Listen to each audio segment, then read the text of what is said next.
नमस्कार, welcome back. आपका translation रीट्रांसलेशन series में स्वागत है। आज से ना हम अपना ना लेक्चर 2 शुरू करने जा रहे हैं, ठीक है। इसमें मैं सबसे पहले आपको सब्जेक्ट एंड प्रेडिकेट के बारे में बताऊंगा। कॉन्सेप्चुअल क्लैरिटी लेंगे, इसका हम थोड़ा डिटेल में करेंगे विद एग्जांपल, ठीक है।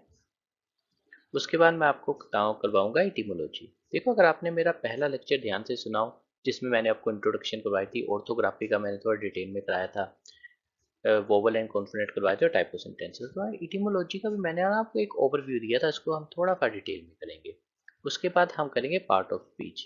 ये जो है इसका इनबिल्ट कंपोनेंट है, ये इसके अंदर इंक्लूडेड है, ठीक है। अगर आपको कोई कंफ्यूजन होता है संज्ञा, सर्वनाम, विशेषण, क्रिया, क्रिया विशेषण, संबंध सूचक, समुच्चय बोधक या विस्मयादि बोधक, ठीक है। इंग्लिश मीडियम के लिए noun, pronoun, adjective, verb, adverb, preposition, conjunction, interjection, तो वो आपके ना सारे डाउट आज क्लियर हो जाएंगे, ठीक है। डिसेंट से अंडरस्टैंडिंग ले लेंगे विद एग्जांपल के साथ में, ठीक है।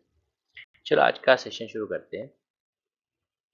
अब यहाँ पर मेरा सब्जेक्ट चीज क्या है, सब्जेक्ट होता क्या है, ओके।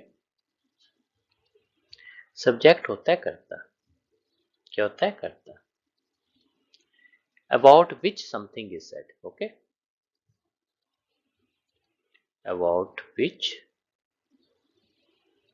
समथिंग इज सेड, कहने का मतलब है कि किसके बारे में वार्तालाप की जा रही है, मतलब हम किसके बारे में सिंपल बात कर रहे हैं, वो हो गया हमारा सब्जेक्ट।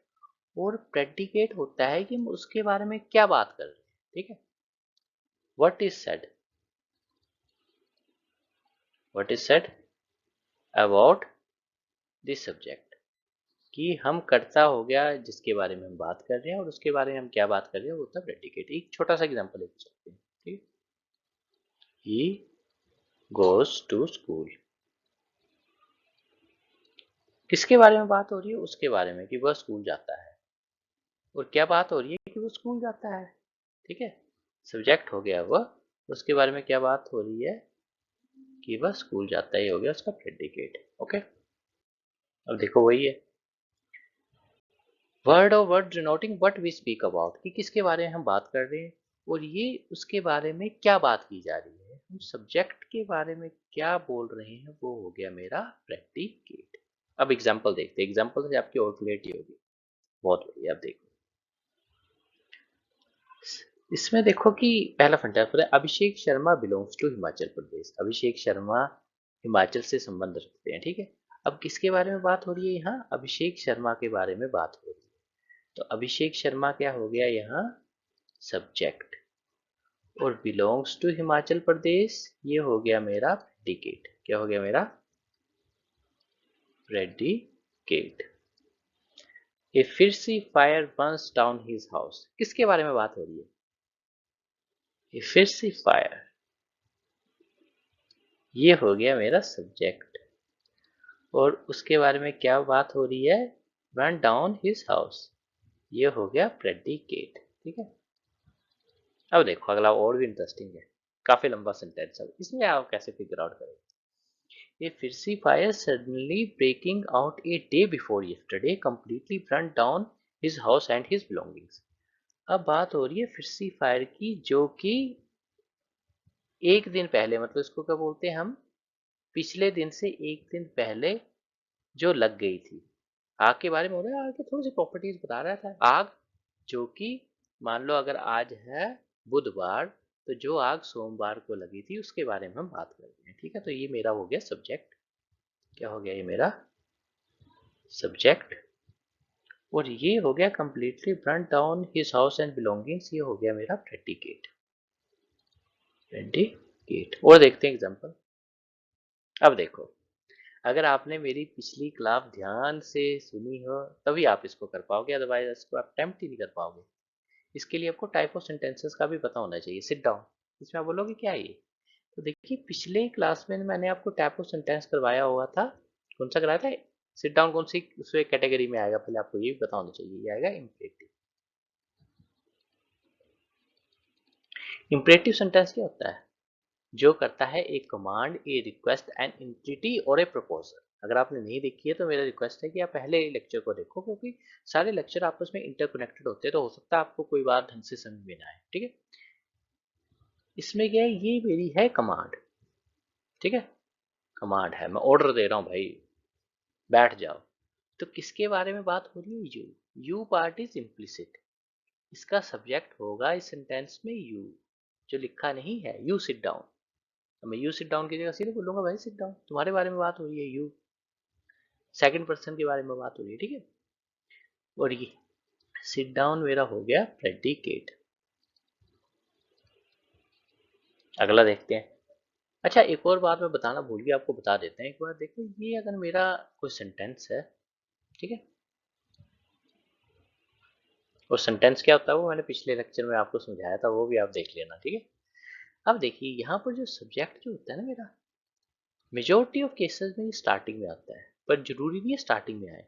ये सेंटेंस के मिडल में भी हो सकता है, सेंटेंस के एंड में भी आ सकता है, और ये हिडन भी हो सकता है। हिडन मतलब इम्प्लिसिट है, जैसे कि इम्परेटिव सेंटेंसेस में मेंशन नहीं किया है, लेकिन हर एक सेंटेंस का कोई ना कोई सब्जेक्ट होते ही होता है। किसी के बारे में तो हम बोल के सेंटेंस बोल देंगे ना, हवा में थोड़ा बोल देंगे, ठीक है।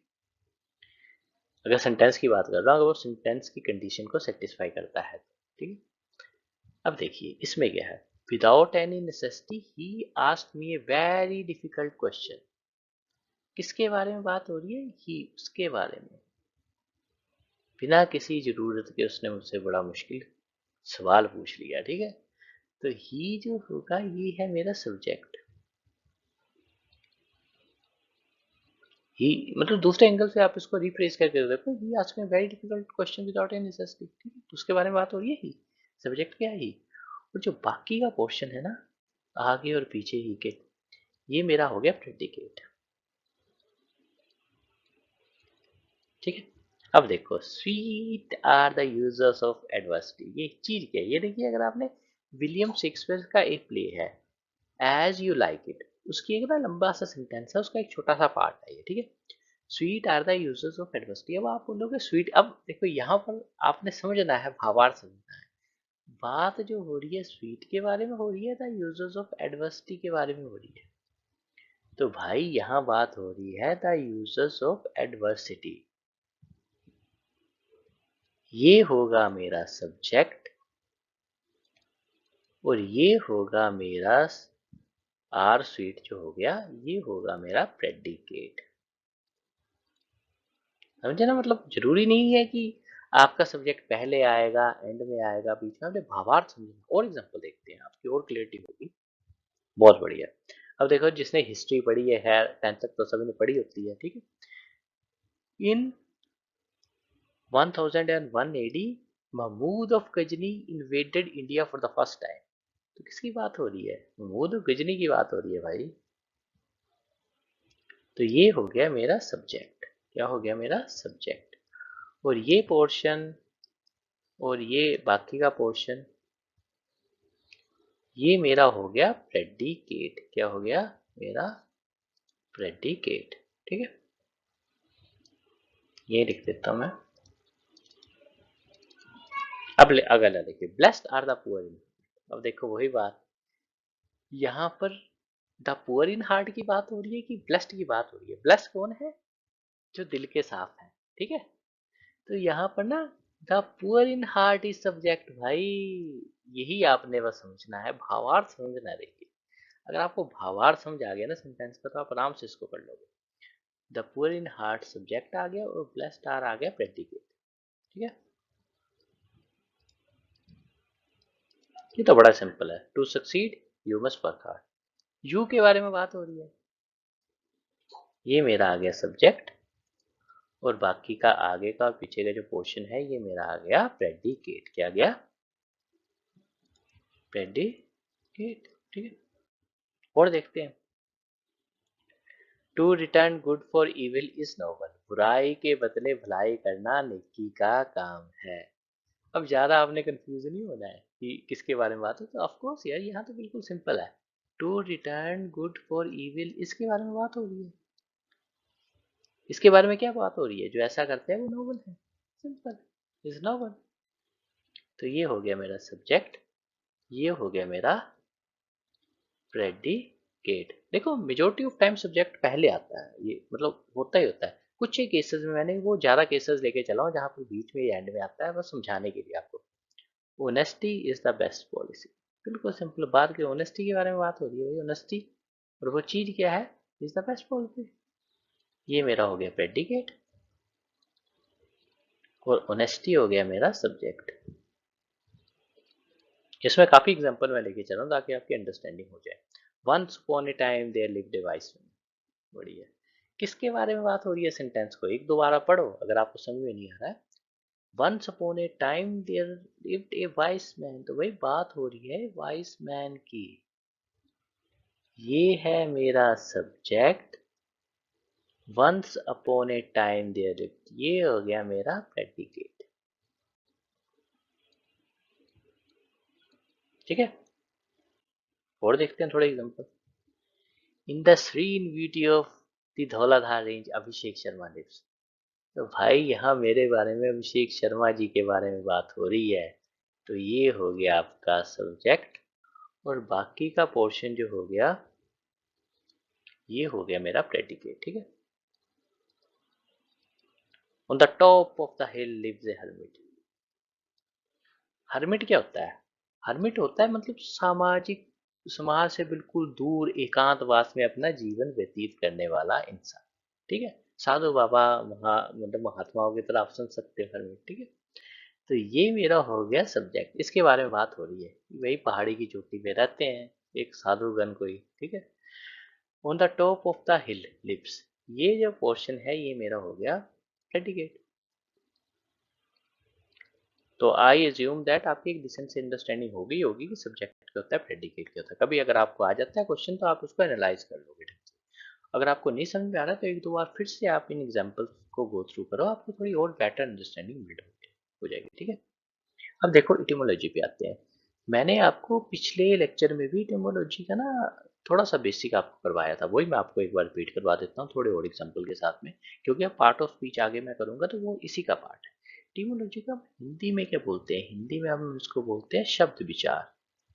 क्या बोलते हैं, शब्द विचार।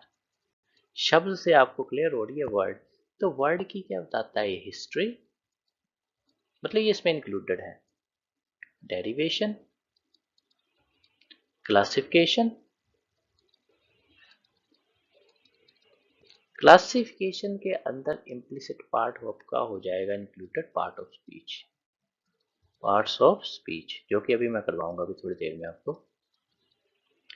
History, derivation, classification and changes, जो भी इसके साथ मतलब टाइम के साथ में जो इसमें चेंजेस वगैरह हमारे आते रह रहे हैं। ठीक है, अब देखिए तो आपको थोड़ा और एग्जांपल से आज समझाते हैं और डिफरेंट एग्जांपल देखते हैं। पिछली बार मैंने आपको लास्ट लेक्चर में एग्जांपल दिया था साइंस का, it has been taken from Latin verb scientific. यहाँ एग्जांपल हम नाउन का लेते हैं। चलो अभी आपको पार्ट ऑफ स्पीच में आगे कराऊंगा। तो नाउन क्या है, नाउन लिया गया है अगेन ए लैटिन वर्ड से। ठीक है, लैटिन में इसको बोलते हैं नोमिन, नोमिन। ठीक है, जिसका मतलब होता है नेम।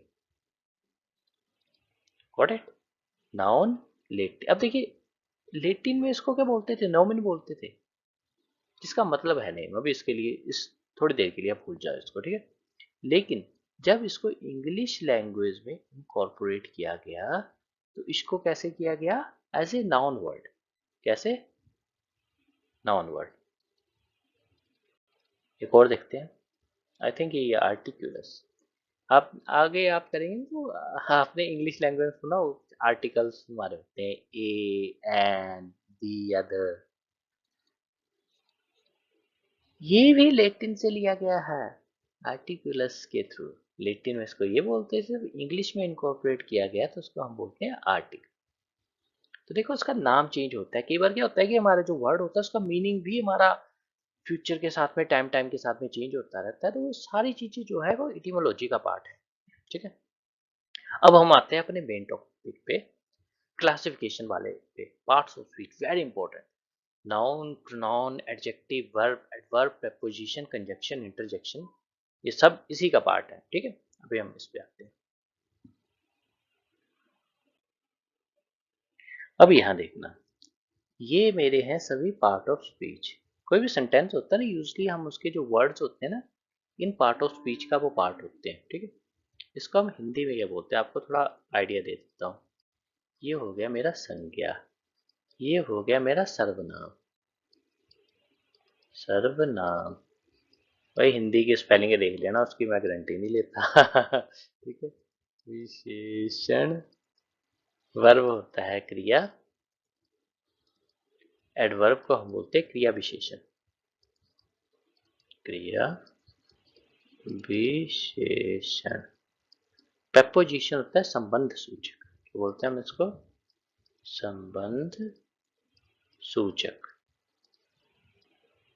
समुच्चय बोधक होता है कंजक्शन, इसको बोलते हैं समुच्चय बोधक। और इसको बोलते हैं इंटरजेक्शन को हम विस्मयादि बोधक, क्या बोलते हैं? विस्मयादि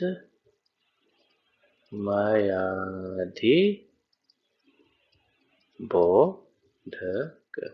अभी हम एक एक करके एग्जाम्पल के साथ में आपको समझाएंगे, ठीक है। नाउन। अभी मैंने थोड़ी देर पहले आपको एग्जाम्पल दिया था कि noun has been taken from a Latin word nomen which means name. तो भाई नाम कुछ नहीं है, नाम सिंपल नेम है। Anything which can be named, और उसको जो हम नाम देते हैं वही नाउन है, सिंपल भाषा में। अब देखिए, आप अपने चारों तरफ देखेंगे आपको सिर्फ नाउन ही नाउन दिखाई देगा। मैं, अभिषेक शर्मा, गिरजा, पीयूष, अनमोल, सारे जितने भी नेम है ये क्या है? नाउन है। अगर आप मान लो कि अपने घर में आप एक सैर पे चले जाते हो, जब अपने घर के अंदर घुसते हो आपके देखते हो हर एक जगह आपको नाउन दिखेंगे। Table noun, chair noun, bench noun, bed noun, TV noun, fridge noun. तो सारे क्या है? नाउन है। कोई भी चीज जिसको हम कोई भी नेम दे रहे हैं वो नाउन है। अब थोड़ा इसमें एक ट्रिक है, मैं आपको समझा देता हूँ। देखिए, दो चीजें होती है। एक तो आपको पता है कि अपनी ज्ञान इंद्रियों से, अपनी सेंसेस, एक तो वो होगी जिनको आप अपनी सेंसेस से देख सकते हो, सुन सकते हो, वो सारी आ गई आपकी नाउन। नाम के बारे में कुछ एक ऐसी चीजें जिनको आप देख नहीं सकते, सुन नहीं सकते, वो नाउन होता है। पॉवर्टी, ठीक है। क्या है ये थॉट है, एक्चुअली में एग्जिस्ट करती है। मतलब समझे, किसी चीज को नाउन मतलब कोई व्यक्ति है जो बड़ा गरीब है, उसके पास पैसा नहीं, हमने नाम दे दिया भाई वो पुअर है, तो वो भी नाउन है। मतलब समझे, कोई भी चीज चाहे वो कुछ भी क्यों ना हो, जब आप उसको नाम दे देंगे मतलब नाउन बन जाएगा। अब देखो, अभी मैं आपको पार्ट ऑफ स्पीच करवा रहा हूँ, तो पार्ट ऑफ स्पीच क्या? वो भी नाउन है, हमने नाम दिया है किसी को।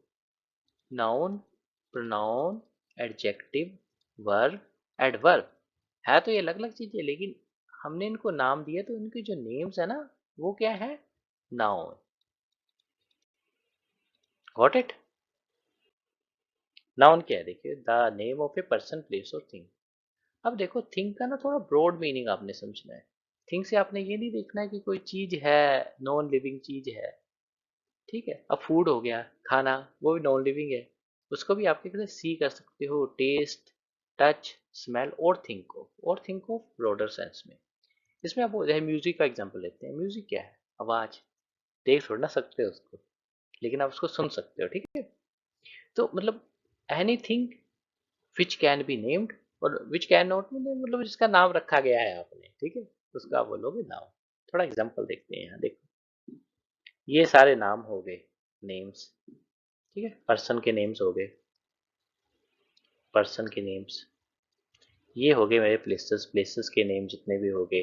Kangra, Calcutta, Shimla, London, Delhi, India, Brazil, जो भी हो गया, शहर, गांव, कस्बों, देशों के नाम, नेम है, प्लेस।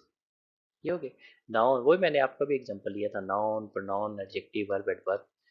ये एज इट इज तो नाउन है, जब इनको हम नेम की तरह कंसीडर करते हैं तो ये क्या है? Noun. Pen, table, chair, sugar, food, ये थिंग्स के नाम, ये भी नेम है।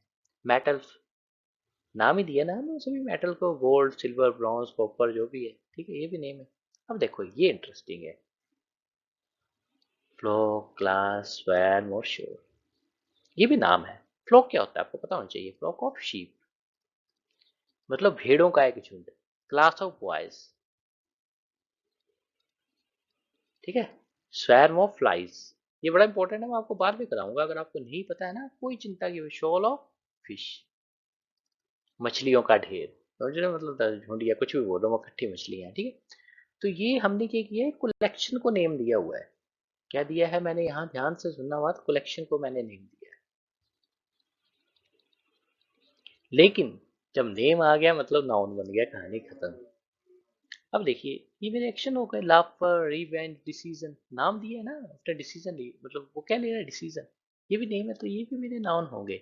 इस सिचुएशन के name, poverty, opulence, leisure, opulence मतलब काफी धनवान व्यक्ति है वह, ठीक है। अब क्लेवरनेस, गुडनेस, ओमनी प्रेजेंस, भगवान जी हमारे ओमनी प्रेजेंस है भाई, वो ओमनी प्रेजेंस की कंडीशन को सेटिस्फाई करते हैं, ओमनी प्रेजेंट है। तो ये चीज ये क्या है, ये नाउन है। आपने रट्टा नहीं मारना है, आपने भावार्थ समझना है। जब हम किसी चीज को नाम से बुला रहे हैं, उसको हमने पर्सोनिफाई किया हुआ है, उसको हमने कोई नाम दिया हुआ है, तो वो नाउन है, सिंपल सी बात। और ज्यादा नहीं आपने कुछ सोचना, ठीक है। प्रोनाउन बड़ा इंटरेस्टिंग है। देखो कॉन्सेप्ट समझनी है। प्रो जो है ना, प्रो भी लेटिन का एक प्रीफिक्स है, लेटिन लैंग्वेज का। देखो अगर आप इंग्लिश की बात करोगे ना, तो लेटिन के काफी वर्ड उसमें लिए गए हैं। प्रो का मतलब होता है फॉर। भाई ये प्रोनाउन क्या होता है, सर्वनाम। क्या होता है, सर्वनाम। तो क्लियर हो गया।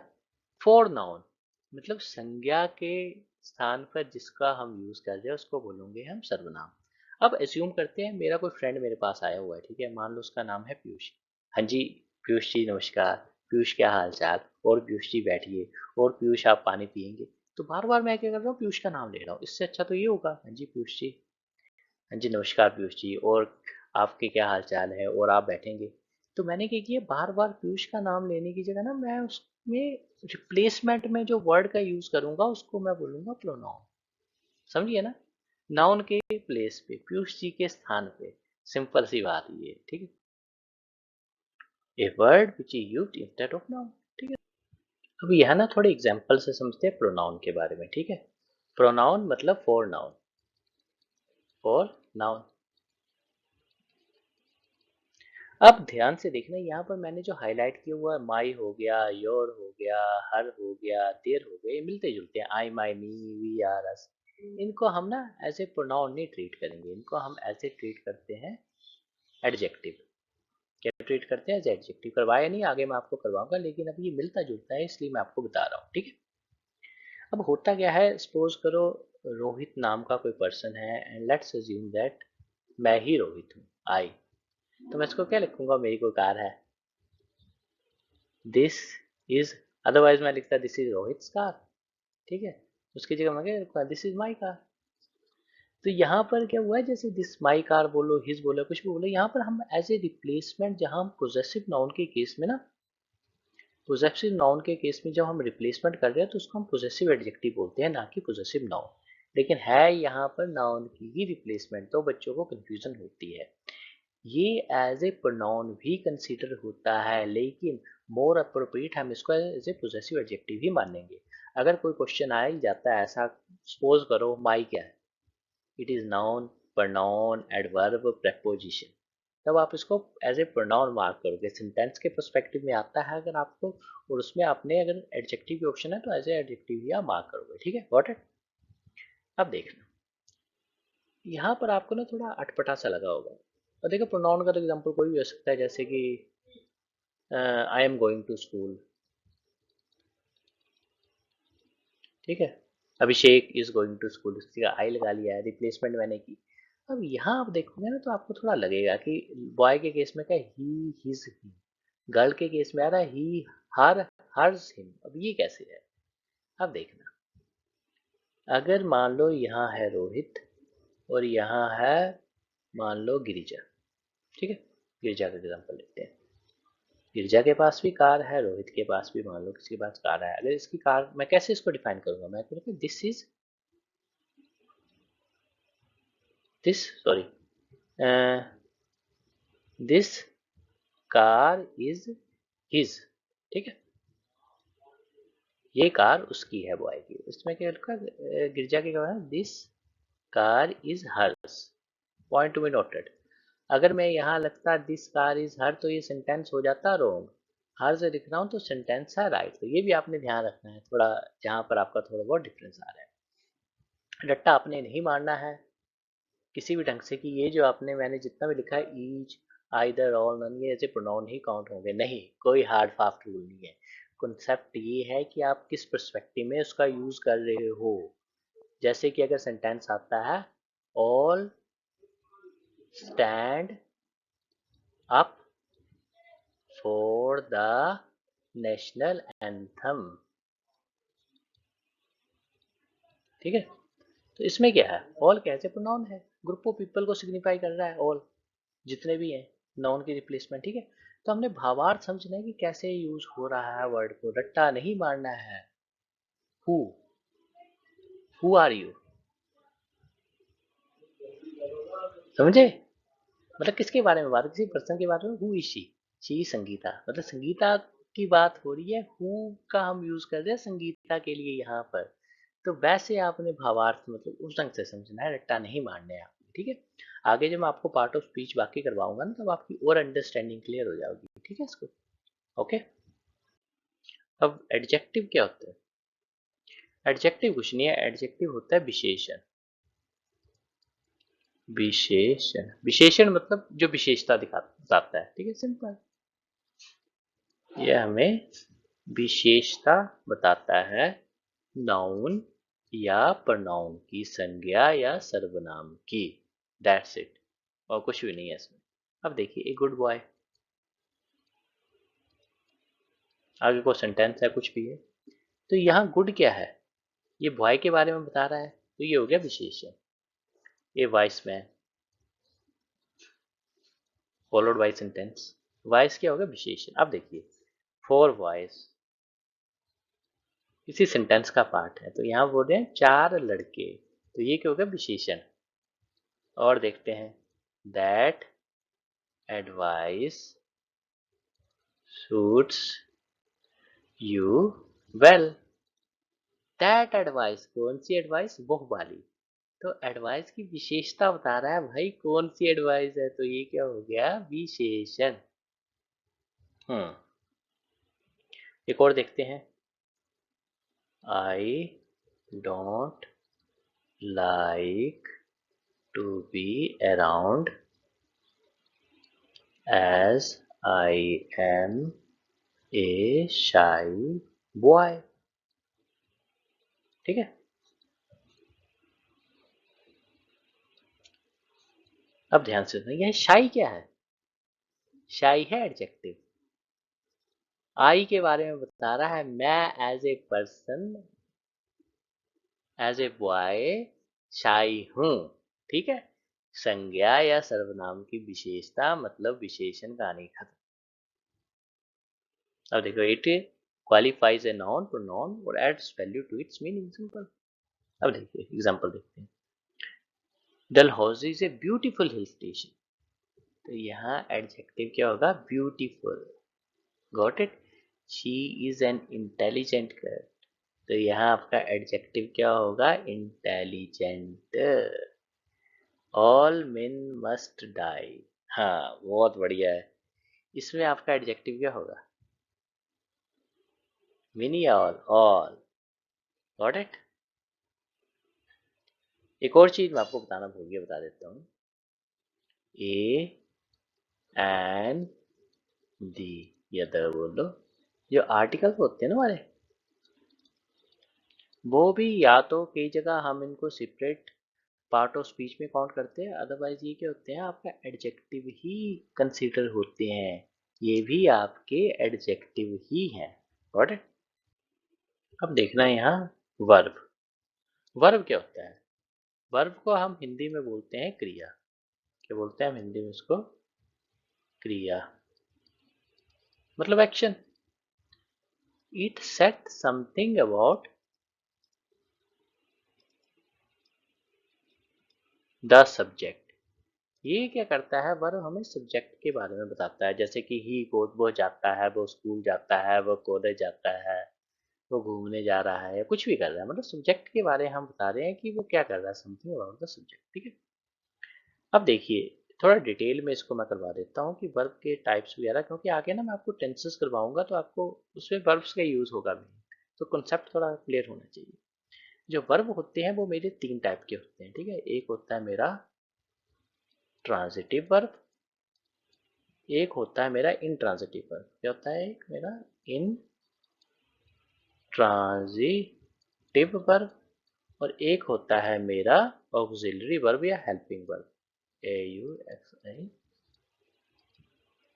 ऑक्सिलरी या हेल्पिंग वर्ब। ठीक है, अब देखिए ट्रांजिटिव वर्ब वो होता है जिसका होता है कोई ऑब्जेक्ट, इंट्रांजिटिव का ऑब्जेक्ट नहीं होता है, हेल्पिंग वर्ब जो कि सहायता करता है वर्ब की, किसी दूसरे वर्ब की। एग्जांपल से आपको समझाता हूँ, लेकिन उससे पहले मैं आपको थोड़ा ऑब्जेक्ट का आइडिया दे देता हूँ। आज मैंने सब्जेक्ट और प्रेडिकेट आपको करवाया था, ऑब्जेक्ट नहीं करवाया था। ठीक है, ऑब्जेक्ट कुछ भी नहीं होता है।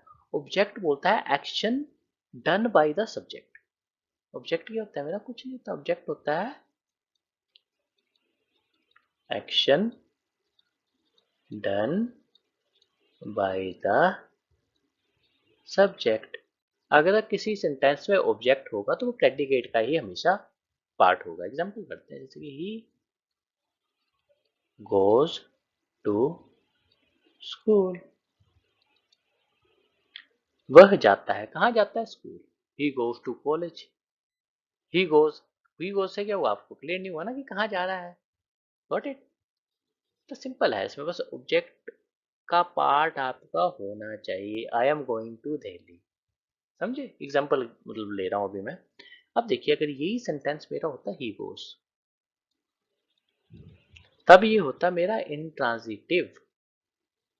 इसमें क्या आपका ऑब्जेक्ट नहीं है, कहाँ जा रहा है ये नहीं पता, कि action done by the subject है क्या, वो जा रहा है, ठीक है, वो तो हो गया क्रिया। लेकिन क्रिया कैसे हो रही है कंप्लीट, समझे। Got it. वो क्रिया कंप्लीट कैसे हो रही है, कर रहा क्या है। I am going to hill station, hill station में जा रहा हूँ, आई एम गोइंग, मैं जा रहा हूँ, कहाँ जा रहा हूँ ये नहीं पता ना। तो जब आपका हो जाएगा कि वो कहाँ जा रहा है, तो वो हो जाएगा आपका ऑब्जेक्ट, उसकी क्लैरिटी हो रही है एक ढंग से। ठीक है, ऑक्सिलरी वर्ब बिल्कुल सिंपल है। ऑक्सिलरी हेल्पिंग वर्ब क्या होता है, जैसे कि एग्जांपल ले देते हैं, he is going to school.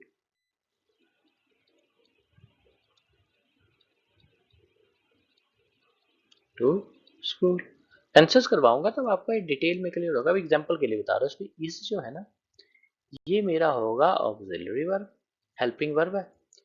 Going जो होगा ये मेरा मेन वर्ब है, और ये मेरा आ गया ऑब्जेक्ट। ओके,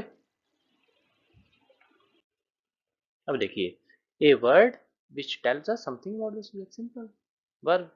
वो क्या कर रहा है, वो कहाँ जा रहा है, वो क्या कर रहा है, मतलब कहाँ जा रहा है, मतलब वो मतलब कर रहा है क्या, वो खा रहा है, जा रहा है, हंस रहा है, क्या कर रहा है, तो वो वर्ब हो गया जो हमें बता रहा है इसके बाद। ठीक है, एग्जांपल देखते हैं। अगेन गोज टू स्कूल, ये क्या होगा मेरा, आपको ये पता होना, ट्रांजिटिव इंट्रांजिटिव, ये मेरा होगा ट्रांजिटिव वर्ब। ठीक है, ऑब्जेक्ट है इसमें। Piyush Shrivastava help the poor, help क्या होगा, ये भी मेरा ट्रांजिटिव वर्ब होगा,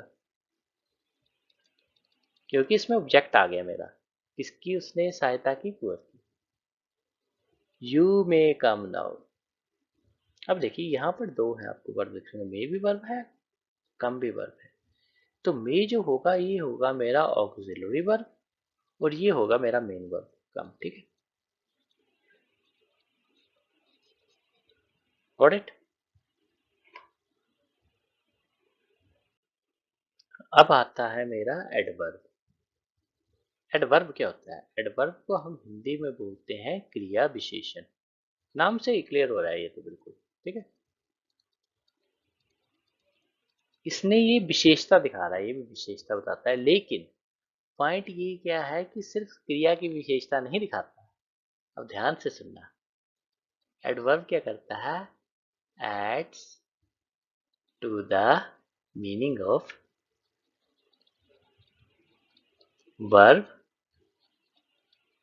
adjective and another adverb, and और जो भी बोल रहा आप, अनदर, TVERB, ये हमेरी क्रिया विशेषण या किसी और क्रिया विशेषण की विशेषता को दर्शाता है। ठीक है, अगर आप देखते ना, नाउ हो गया, देन हो गया, बिफोर हो गया, आफ्टर हो गया, एगो हो गया, हेयर हो गया, देयर हो गया, वंस, ट्वाइस, इट्सेट्रा। ये मेरे होते हैं एडवर्ब। आपने ऐसे रट्टा नहीं मारना, भी मैं आपको ऐसे बता रहा हूँ, आपने भावार्थ ही समझना है। और मैंने आपको प्रोनाउन के टाइम में भी बताया था who, whom, whose, what, etcetera, ये क्या होते थे आपके प्रोनाउन। एग्जाम्पल मतलब अभी आपने कुछ नहीं, आपने बस भावार्थ समझना है। Adds to the meaning of verb, adjective, another adverb. इनका हम इस्तेमाल, कुछ एक का इस्तेमाल जो हमारे मतलब प्रोनाउन होंगे उनको एज एडजेक्टिव कर सकते हो। हार्ड एंड फास्ट रूल नहीं, तब डिपेंड करता है किसी सेंटेंस में उनका यूज कैसे किया गया है। सिर्फ एग्जाम्पल के लिए मैंने आपको यहाँ पर बताया है। आगे वही, इट मॉडिफाइज और adds to the meaning of a verb, adjective और एडवर्ब। अब एग्जाम्पल देखते हैं, ठीक है। वह सेंटेंस है, मिस्टर अनमोल टाइप्स क्विकली। ठीक है, मिस्टर अनमोल जल्दी से टाइप करते हैं, टाइप्स क्विकली। अब क्विकली क्या है, ये कैसे टाइप करते हैं इसकी विशेषता बता रहा है, वर्ब की विशेषता दिखा रहा है, इसमें बता रहा है। तो ये क्या होगा, क्विकली एडवर्ब। टाइप्स क्या हो गया, वर्ब। ठीक है। अगर मैं इसी सेंटेंस को रिफ्रेश करके अगर ऐसे लिखता, मान लो कि mister Anmol is a quick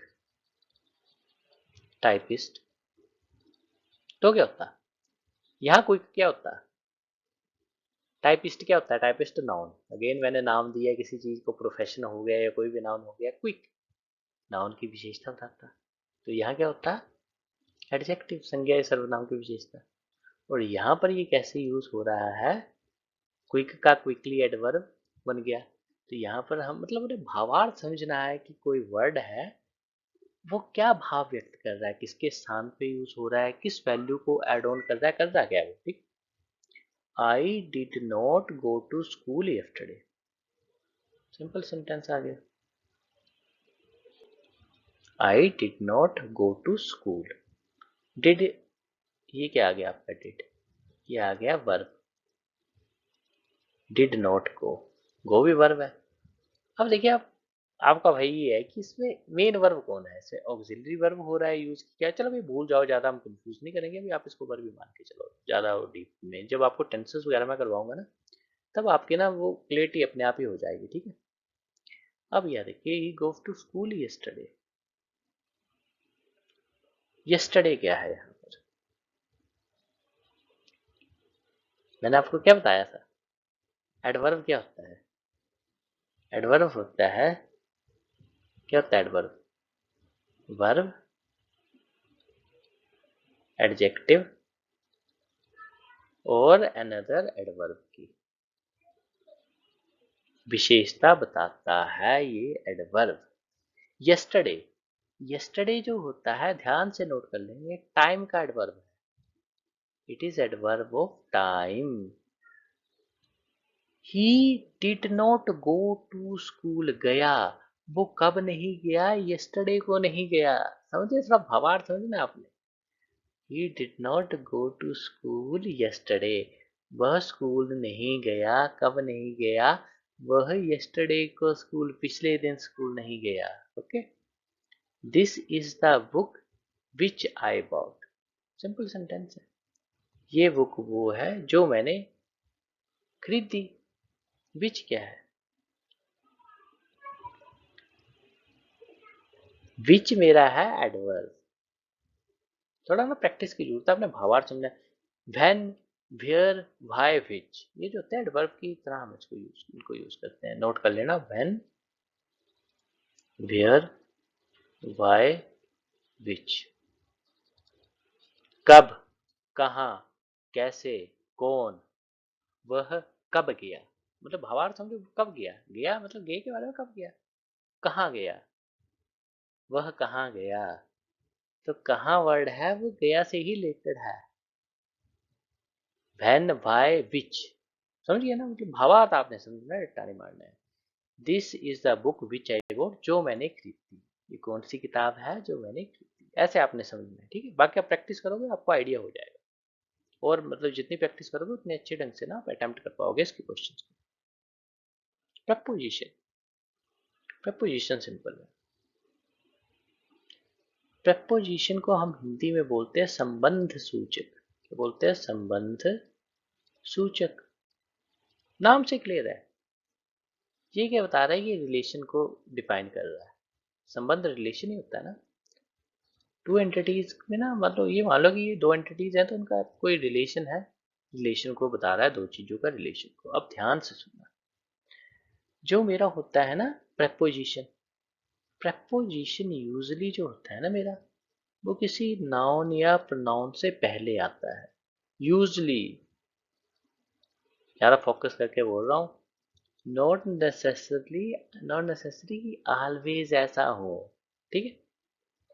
अब देखिए, कई बार ये होता है जो ऑब्जेक्ट ऑफ प्रोपोजिशन नॉर्मली तो ये होते हैं, लेकिन समटाइम्स ये हो सकते हैं टाइम और place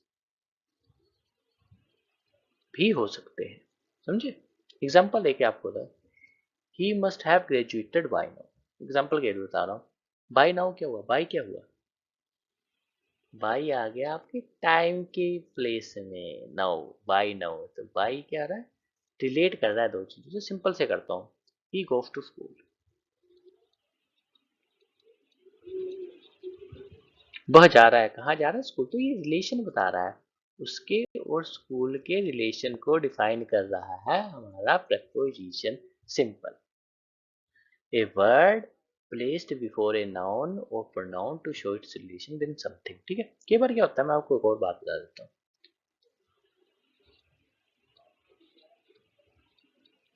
object one, object to, एक कोई प्रपोजिशन होता है ना, कई बार उसके तो दो दो ऑब्जेक्ट भी हो जाते हैं, दो या दो से ज्यादा, ठीक है। आपने बस भावार्थ समझना है, आपने बाकी चीजों पे ज्यादा नहीं देखना है, ठीक है। एग्जांपल करते हैं थोड़ा। आई शैल गो विद यू, मुझे तुम्हारे साथ जाना चाहिए। विद क्या हुआ? प्रपोजिशन।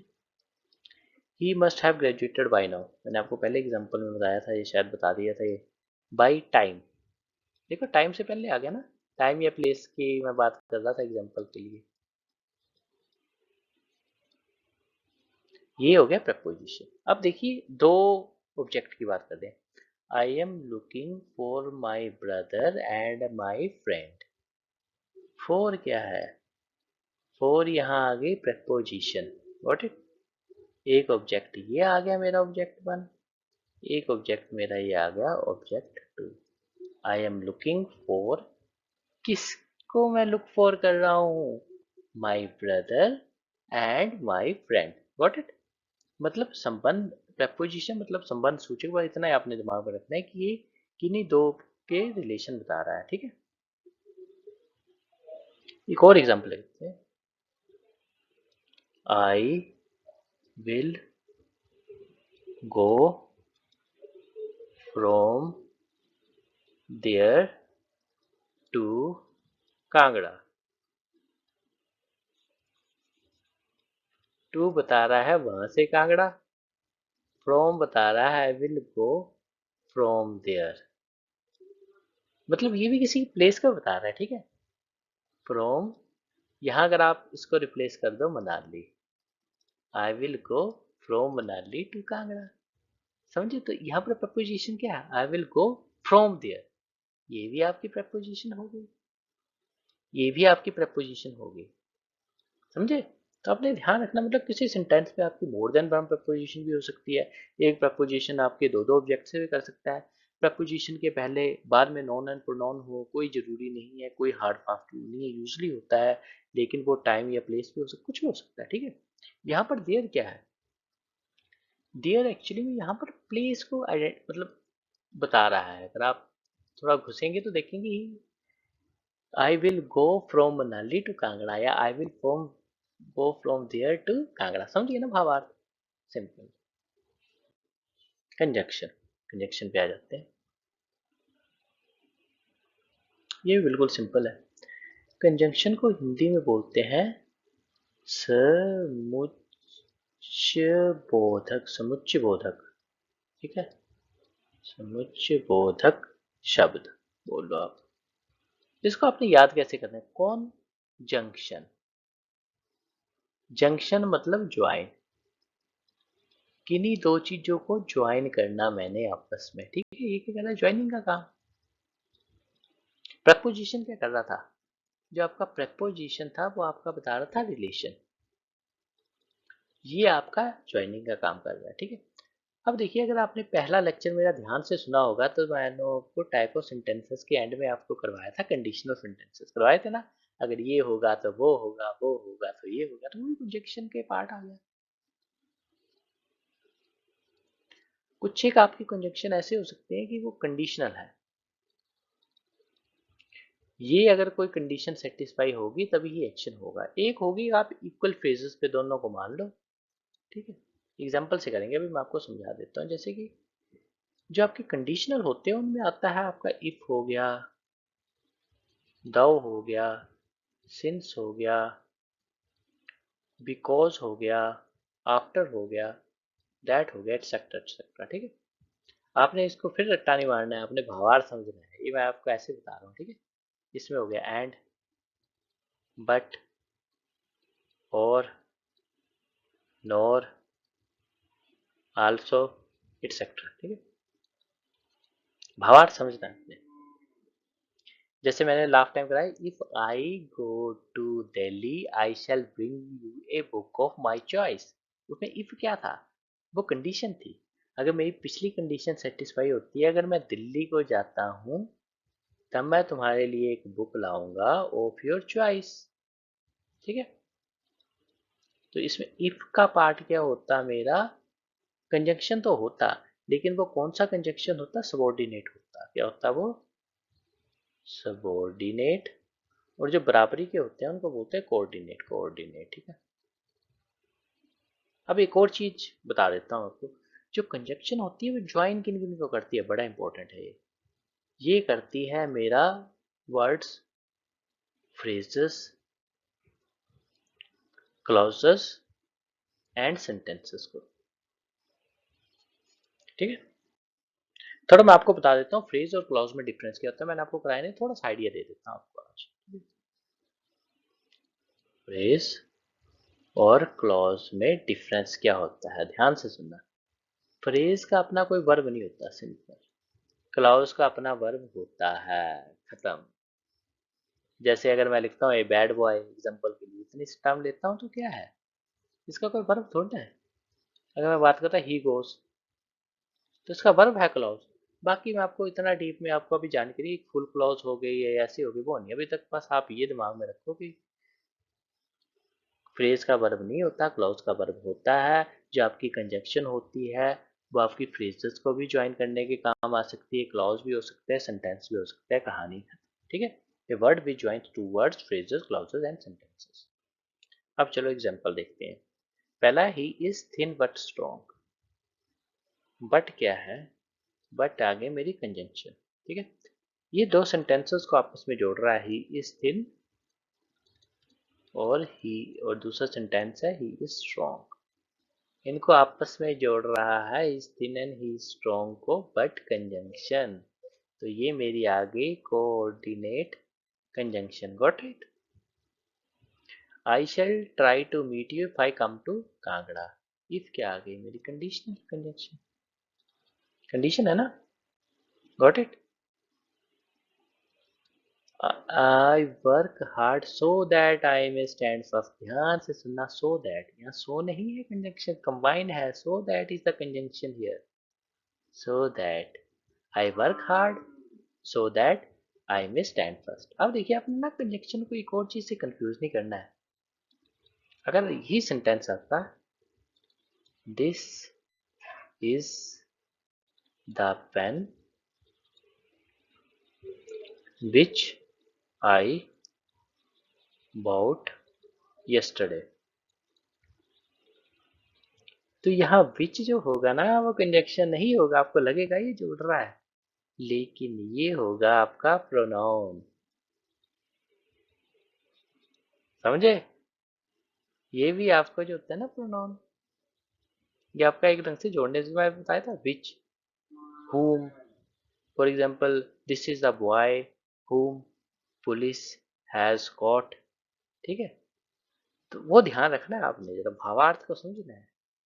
विच वगैरह वैसा नहीं है, ये कौन सा है, वो है जिसको विच, ये प्रोनाउन है, समझे कि नहीं भावार्थ।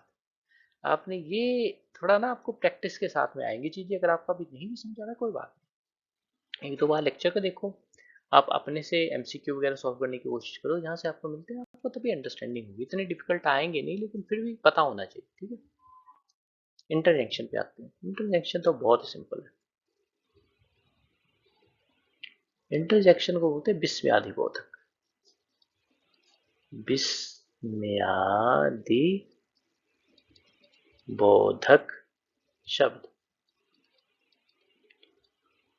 अगर आपने मेरी पहली क्लास ढंग से की है तब आपको बड़ी सहायता, मतलब आसानी से आप कर पाओगे, इसको समझ पाओगे।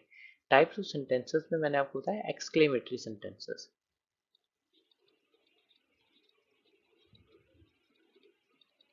जो कि सडन फीलिंग जहां पर होती है, इंटरजेक्शन वही है, ये स्पेसिफाई करता है सडन फीलिंग को, सडन फीलिंग आउटर स्टोरी है आपकी, ठीक है। Joy, grief, wonder, approval, contempt, etc. Hooray! We won the match. Alas, his father is no more. Wow, what a beautiful flower, etc. Got it? A word which expresses sudden feeling, the feeling of joy, grief, wonder, pity, approval, contempt. कोई भी feeling जो कि suddenly आपकी outburst हो रही है, वो example देखते हैं थोड़ा। Fie a soldier and afraid of death, भाई इसको फाई को ना अपने को शाबाशी के तौर पे ले लेना है, इसका ऐसे समझो आप भावार्थ देसी लैंग्वेज में। क्या यार, एक फौजी होके मरने से डरता है, तो कंटेम्प्ट की पॉइंट ऑफ व्यू में आपने ये इंटरजेक्शन का यूज हो रहा है, ये आपका कंटेम्प्ट को शुरू कर रहा है, कंटेम्प्ट को, ठीक है। ब्रेवो, वी स्कोर्ड ए गोल, भाई खुशी हो रही है, भाई हमने गोल स्कोर कर लिया, bravo. Oh, what a wonderful sight, ठीक है। प्लीज, खुशी, जॉय, ये जॉय को सिग्निफाई कर रहा है। तो जितने भी हो गए हुरा, लास, ओहो, एक्सेट्रा, जो भी है ये आपके इंटरजेक्शन के अंदर आएंगे, सिंपल सा फंडा है। एक्सक्लेमेटरी सेंटेंसेस आपने ये करना है, साइन ऑफ इंटरोगेशन को देखना है, भाई साइन ऑफ इंटरोगेशन तो आपके ऑब्जेक्टिव सेंटेंसेस में भी आ जाता है। गॉट इट, करवाया था ना मैं पिछली क्लास में, नहीं किया तो आप जरूर देखो उस क्लास को, ठीक है। चलो मैं आपको एक और चीज बता देता हूँ, इसका पार्ट नहीं, खैर ये तो आपका सेक्शन लगभग खत्म ही है। कई बार क्या होता है ना, आपका जो साइन ऑफ एक्सक्लेमेशन होता है, वो मैंने आपको लास्ट लेक्चर में बताया था कि ये हम मेनली यूज करते हैं एक्सक्लेमेटरी में और ऑप्टेटिव में, ठीक है। देखिए इम्परेटिव सेंटेंसेस में भी कभी कभी, अब ये समझ उसी को आएगा जो मैं बोल रहा हूँ, जिसने पहला लेक्चर मेरा देखा होगा। इम्परेटिव सेंटेंसेस में कभी कभी हम साइन ऑफ एक्सक्लेमेशन का यूज कर लेते हैं। वो कब कर लेते हैं, जब हम ना कोई अर्जेंसी को, बहुत ही ज्यादा अर्जेंसी की जब हम बात कर रहे हो। एक एग्जांपल ले लेते हैं इसमें, black my shoes at once, मेरे जूते अभी पॉलिश करो। ये किस टाइप का सेंटेंस है पता होना चाहिए, ये है मेरा इम्परेटिव सेंटेंस। इम्परेटिव कौन है, क्यों है, कोई यहाँ आ रही है कमांड, और यहाँ पर साइन ऑफ एक्सक्लेमेशन की अर्जेंसी डिक्लेयर कर रहा हूँ मैं, अभी के अभी। Black my shoot at once, अभी करो मतलब अभी के अभी मेरे मतलब शूज को पॉलिश करो, ठीक है। तो साइन ऑफ एक्सक्लेमेशन का भी आपने ध्यान रखना है, मतलब होना चाहिए पता, ऑप्टेटिव में, एक्सक्लेमेटरी में, यानी कि ऑप्टेटिव में वेरी रेयरली पर हो सकता है। तो कभी अगर आपको टाइप ऑफ सेंटेंस आता है और साइन ऑफ एक्सक्लेमेशन एंड में उसने लगा लिया और पूछा आपको भाई कौन सा है, सपोज करो आ ही गया, आजकल कंसेप्चुअल क्वेश्चन आते हैं कहीं से आ गया, बहुत ही ग्रामेटिकल क्वेश्चन अगर आपको आ जाता है, जिसमें कंसेप्ट में अगर आपको एग्जामिनर घुस जाता है, तो अब आपने उसका भावार्थ समझना है। फिर आपने ये नहीं देखना भाई sign of exclamation exclamatory, wish इसमें कोई है नहीं, ऑप्टेटिव हो नहीं सकता, एक्सक्लेमेटरी है ही नहीं इसमें, तो है ही नहीं भाई, कौन सी फीलिंग आ गई उसके पास, ठीक है। ये तो वही साफ ही ऑर्डर ही है, गॉट इट। चलो एक क्वेश्चन करते हैं, आई एज्यूम कि आपकी एक डिसेंट सी अंडरस्टैंडिंग हो गई होगी। तो ये क्वेश्चन है, अभी मोस्ट रिसेंटली ना सी टेट का एग्जाम कंडक्ट हुआ है, उसका आपका होगा पेपर 2, पेपर 2 का, मतलब टीजीटी का जो होता है ना 6 to 8, उसमें क्वेश्चन आया हुआ है पार्ट ऑफ स्पीच का। अब ट्राई करते हैं कि क्या हम इसको कर पाएंगे, जो मैंने आज आपको पार्ट ऑफ स्पीच का नॉलेज दिया है। अभी मैंने आपको नॉन क्लॉजेस नहीं करवाया है, एडजेक्टिव क्लॉजेस नहीं करवाया हुआ है, वो बाद में आपको कराऊंगा, लेकिन डिसेंसी अंडरस्टैंडिंग आई अज्यूम कि आपको हो गई होगी। Identify the underline words parts of speech in the following sentences. A majority of people think that their dream job is too hard to achieve. सबसे यार बच्चे कंफ्यूज हो गए, मेजोरिटी चीज क्या है भाई, नाउन है, एडजेक्टिव है, क्या है। अब देखो आपके दिमाग में क्या स्ट्राइक करना चाहिए। मैंने आपको क्या कराया था आज, करवाया था ना ए क्लास ऑफ बॉयज, एग्जाम्पल दिया था। गॉट इट, सिंपल मैं ले रहा हूँ, बाकी नहीं ले रहा हूँ। उसी का रिप्लेस कर दो मेजोरिटी ऑफ पीपल। भाई ये लोगों के समूह को एक मैंने नाम दे दिया है, नेम, मेजोरिटी, माइनॉरिटी, तो ये होगा मेरा नाउन। क्या होगा, नाउन। अब या तो ये नाउन हो सकता है या ये नाउन हो सकता है, दो ऑप्शन में चाहिए, अगले पे जाते हैं। Majority of people think that their job, dream job is too hard to achieve. किसकी बात हो रही है यहाँ, ड्रीम जॉब की, जॉब की बात हो रही है ना। जॉब क्या है, अगेन क्वेश्चन, नाउन है प्रोनाउन है भाई, नाम है जॉब भी, ये भी मेरा होगा नाउन। संज्ञा या सर्वनाम की विशेषता, मतलब एडजेक्टिव, क्या हो गया मेरा, एडजेक्टिव। ऐसे आपने करना होता है इनको अटेम्प्ट, मतलब ऑप्शन आ गई मेरी ए। ठू क्या होता है, अब जॉब तो हार्ड है लेकिन बहुत ज्यादा हार्ड। ठू यहाँ क्या होता अगर यहाँ पर आ जाता, अब ये उसकी ही विशेषता, एडजेक्टिव का है ना, तो एडवर्ब। जॉब कैसी है, बहुत मुश्किल, मुश्किल है पर कितनी मुश्किल, बहुत मुश्किल है, समझे। A D V E R B, adverb. Adverb क्या है, ये किसकी विशेषता बताता है, वर्ब, एडजेक्टिव और अनदर एडवर्ब। यहाँ पर अगर हार्ड की जगह टू पे लाइन होता तो मेरा बन जाता थ्री, लेकिन यहाँ ऑप्शन है वन। तो हमने कॉन्सेप्ट की क्लियरिटी आपको होनी चाहिए, आपने मतलब थोड़ा फोकस करना है, प्रैक्टिस करोगे आपको आइडिया हो जाएगा। लेकिन आप बस बेसिक अंडरस्टैंडिंग आपने लेने की कोशिश करनी है इसकी। अगर आपको कोई चीज़ नहीं समझ में आ रही है तो एक बार फिर से आप वीडियो देखो, रिपीट करके आप देख सकते हैं। और आपका कोई भी सुजेशन है तो आप मुझे बता सकते हैं, मैं कोशिश करूंगा कि आपके जो सुजेशन होंगे ना उनको इनकॉर्पोरेट करने की, ठीक है। और मैं और कोशिश करूंगा कि सेशन में और ज़्यादा एग्जाम्पल्स का मैं आगे चल के यूज़ कर पाऊँ। वो ट्रांसलेशन वाले बच्चों ने ये नहीं सोचना कि मैंने तो ट्रांसलेशन शुरू नहीं की, नहीं, ये जो मैंने आज आपको जितना भी क्वेश्चन कराया है ये ट्रांसलेशन में बहुत ज़्यादा आपकी हेल्प करेगा।